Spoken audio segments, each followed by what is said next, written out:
respect. O panichezi pe drum și ține-ți gura mică. Nimeni nu ți-a cerut părerea academică.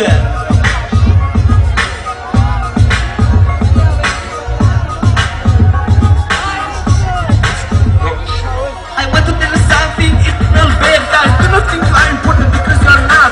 Better listen to what I will say and put in your head what you must not be. I want to tell you something, it's real bad, guys. Do not think you are important because you are not. Better listen to what I will say and put in your head what you must not be.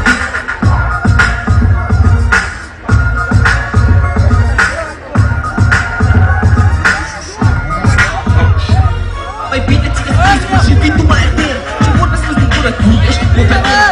Poate i-a văzut, poate timp nu a avut. Că lucruri care simte doar ție ți-au părut.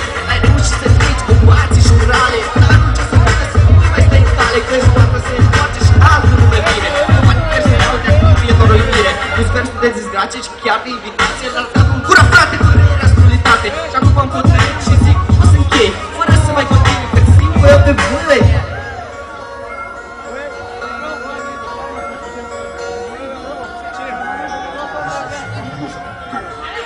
I want to tell you something, it's not bad, guys. Do not think you are important because you are not.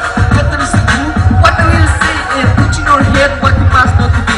I want to tell you something, it's not bad, guys. Do not think you are important because you are not.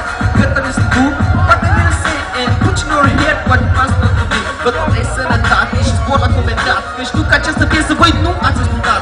And for my little brothers, one last thing I say, just listen to me and never be like them.